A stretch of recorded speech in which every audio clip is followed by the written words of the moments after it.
ধরে ধরে এগিয়ে গেল শখানেক গজ। এখানে বেড়ার গায়ে আঁকা নীল সাগর। 2 মাস তুলের পালতোলা একটা জাহাজ ঝড়ের কবলে পড়েছে।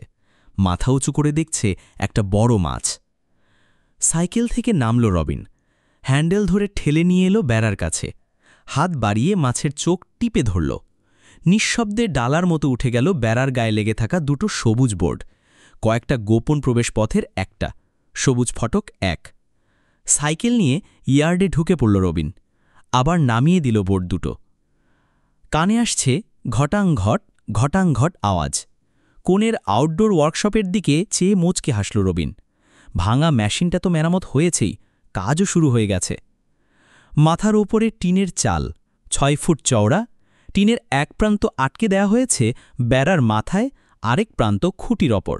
ভেতরের দিকে বেড়ার ঘরের প্রায় পুরোটার মাথায় টানা রয়েছে এই চালা। ভালো আর দামি জিনিসগুলো এই চালার নিচেই রাখেন রাশেদ পাশা।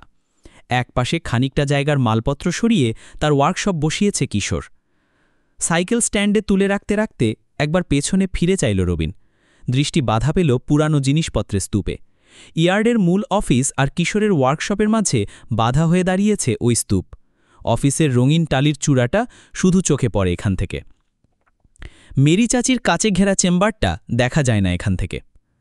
পুরানো জিনিস কেনার কাজে প্রায় সারাক্ষণই বাইরে বাইরে থাকেন রাশেদ চাচা। ইয়ার্ড আর অফিসের ভার থাকে তখন মেরি চাচির উপর। ওয়ার্কশপে ঢুকে পড়ল রবিন। ছোট প্রিন্টিং মেশিনটার কাছে দাঁড়িয়ে আছে লম্বা বলিষ্ঠ এক কিশোর, কুচকুচে কালো গায়ের রং, মাথায় কোকড়া কালো চুল, আমেরিকান মুসলমান মুসা আমান। মহাব্যস্ত মুসা, ঘামছে দরদর করে। সাদা এক গাধা কার্ড পড়ে আছে পাশের একটা ছোট টুলে। একটা করে কার্ড তুলে নিয়ে মেশিনে চাপাচ্ছে, ছাপা হয়ে গেলেই আবার বের করে নিচ্ছে দ্রুত হাতে। পাশে তাকালো রবিন। পুরানো একটা সুইভেল চেয়ারে বসে আছে কিশোর পাশা। হালকা পাতলা শরীরের তুলনায় মাথাটা বড়, ঝাঁকড়া চুল, চওড়া কপালের তলায় অপূর্ব সুন্দর 2টো চোখে তীক্ষ্ণ বুদ্ধির ঝিলিক। বুড়ো আঙুল আর তর্জনীর সাহায্যে চিমটি কাটছে নিচের ঠোঁটে। ভাবনার ঝড় বইছে মাথায়, বুঝতে পারল রবিন। কি ছাপাচ্ছ মুসা? মেশিনের কাছে এগিয়ে গেল রবিন। এই যে এসে গেছে, ফিরে চেয়ে বলে উঠল মুসা। ভাবনার জগৎ থেকে ফিরে এলো কিশোর। রবিনের দিকে চেয়ে বলল, মেসেজ পেয়েছ? পেয়েই তো এলাম, জবাব দিল রবিন। গুড।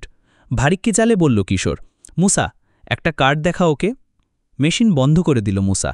একটা কার্ড তুলে নিয়ে বাড়িয়ে ধরল রবিনের দিকে। নাও। একটা বড় আকারের ভিজিটিং কার্ড, ইংরেজিতে লেখা 3 গোয়েন্দা। প্রধান কিশোর পাশা, সহকারী মুসা আমান, নথি গবেষক রবিন মিলফোর্ড। বাহ, সুন্দর হয়েছে তো, প্রশংসা করল রবিন। এগিয়ে যাওয়াই ঠিক করলে তাহলে। হ্যাঁ, ইনভেস্টিগেশন এজেন্সি খোলার এই সুযোগ। স্কুল ছুটি, 30 দিনের জন্য একটা গাড়ি হয়ে গেল, খুব কাজে লাগবে। থামল সে, সরাসরি রবিনের দিকে তাকালো। আমরা এখন 3 গোয়েন্দা, এজেন্সির চার্জে থাকছি আমি। তোমার কোনো আপত্তি আছে? না, মাথা নাড়ল রবিন। ডিটেকশনের কাজ আমার চেয়ে ভালো বোঝো তুমি। গুড। সহকারী হতে মুসারও আপত্তি নেই, বলল কিশোর। তোমার এখন সময় খারাপ, পা ভাঙা, দৌড়ঝাঁপের কাজগুলো খুব একটা করতে পারবে না। বসে বসেই কিছু করো। আপাতত লেখাপড়া আর রেকর্ড রাখার দায়িত্ব রইল তোমার উপর। আমি রাজি, এবং খুশি হয়েই। লাইব্রেরিতে কাজের ফাঁকে ফাঁকেই পড়াশোনাটা সেরে ফেলতে পারবো। রেকর্ড রাখাটাও এমন কিছু কঠিন না। গুড। মাথা ঝুঁকালো কিশোর। ভেবে বসো না খুব হালকা কাজ পেয়ে গেছ। তদন্তের নিয়মকানুন অনেক বদলে গেছে আজকাল। এ কাজে এখন প্রচুর পড়াশোনা আর গবেষণা দরকার। কি হলো, কার্ডের দিকে ওভাবে চেয়ে আছো কেন? 3টে প্রশ্নবোধক চিহ্ন। কেন? সূক্ষ্ম একটা হাসির আভাস খেলে গেল কিশোরের মুখে। চট করে একবার চাইল মুসার দিকে। ঠিকই বলেছ কিশোর। মুসার চোখে বন্ধুর প্রতি শ্রদ্ধা।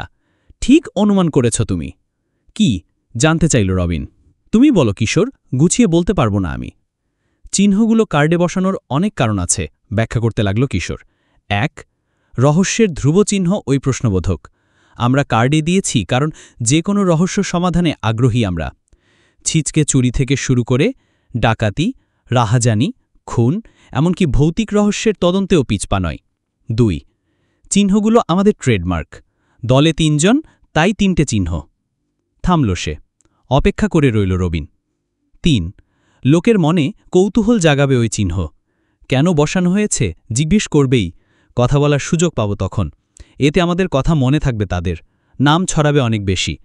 রবিনের দিকে চাইল সে। আরও কারণ আছে, পরে ধীরে ধীরে জানতে পারবে সেগুলো।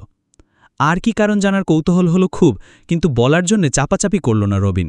বন্ধুর স্বভাব জানে, নিজে থেকে না বললে হাজার চাপাচাপি করেও মুখ খোলানো যাবে না কিশোরের।